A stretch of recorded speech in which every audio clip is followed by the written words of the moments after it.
You've heard it before, right? The warning whispered from parent to child, told in hushed voices at sleepovers. Don't look under the bed. It always sounds like harmless advice, a silly superstition to keep young minds from wandering too far into fear. But let me tell you a story that might make you think twice about ever ignoring that warning. The new house. Emily and her younger brother Liam had just moved into an old Victorian house on the outskirts of town. Their parents had bought it for cheap, too cheap, but they chalked it up to luck, ignoring the creaking floors, the cold drafts that snuck under the doors, and the way the shadows never seemed to settle. The house had 4 bedrooms, but Emily and Liam chose rooms across from each other upstairs. Emily, being 16, was used to the responsibility of keeping an eye on Liam. He was only 8, and he was still prone to nightmares.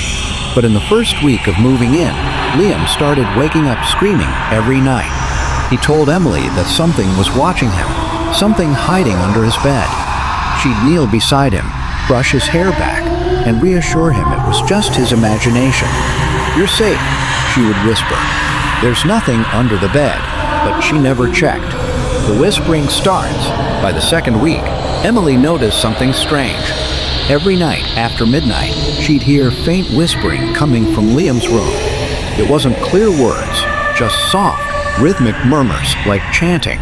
Every time she pushed open his door, Liam would be asleep, his face pale and damp with sweat. She asked him about it, and he refused to speak. He looked at her with hollow eyes, dark circles forming beneath them. One night, she pressed him harder. "It tells me not to tell," Liam whispered, voice trembling. "It says if I tell, it'll come for you too." That night, Emily couldn't sleep. She kept staring at the shadows on her ceiling, listening for the whispers. The dare. Everything escalated on a stormy Friday night. Rain pounded against the window panes. Thunder shook the house, and the lights flickered. Their parents had gone out for dinner, leaving Emily in charge. Liam refused to sleep.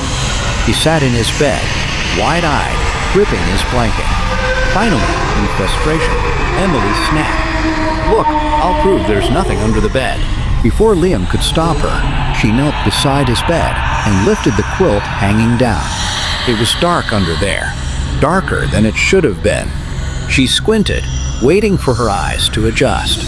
That's when she saw it. Eyes. Not just one pair, several pairs of glowing, yellow eyes stared back at her, unblinking. Rows of sharp teeth-lined, grinning mouths, stretching far too wide. Long, spindly fingers curled toward her, clawing at the floor, mere inches from her face. Frozen in horror, she couldn't scream. Then, one of the mouths moved. "Now you've looked," it whispered, voice like cracked glass. "Now we can come for you too." Emily yanked her head back, heart pounding wildly. Liam whimpered. "You weren't supposed to look." The night visitors. That night, Emily locked her door and shoved a chair under the handle. She crawled into bed, wrapping herself tightly in the blanket. But sleep wouldn't come. At exactly 3:03 a.m., she heard the sound, scratching, faint at first, then louder. It was coming from under her bed. Her blood turned to ice. She squeezed her eyes shut, trying to convince herself it was just a dream, that maybe a branch was tapping the window, or maybe it was mice. But the scratching continued, followed by something worse. Breathing. Shallow, raspy breaths, right beneath her mattress. Her phone was on the nightstand. Hands shaking, she reached for it, but before her fingers touched it, the breathing stopped. Silence. Then, a cold hand shot out from under the bed, grabbing her ankle. Emily screamed, kicking frantically, but the grip was impossibly strong. Another hand reached out, pulling at her blanket, tugging her toward the floor. She clutched the bed frame, tears streaming down her face. Suddenly, the door burst open. Liam stood there, clutching a flashlight. He shined it under her bed, and the hands recoiled instantly, hissing and retreating into the darkness. The shadows grow bolder. The next day, Emily begged her parents to move. They laughed it off, saying she was stressed from the move, maybe spending too much time reading scary stories. But every night, the whispers returned, growing louder, clearer. Liam was now too afraid to sleep in his room. He curled up on Emily's floor, but it didn't help, because now they were under both beds.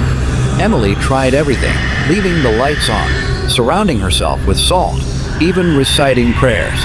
Nothing worked.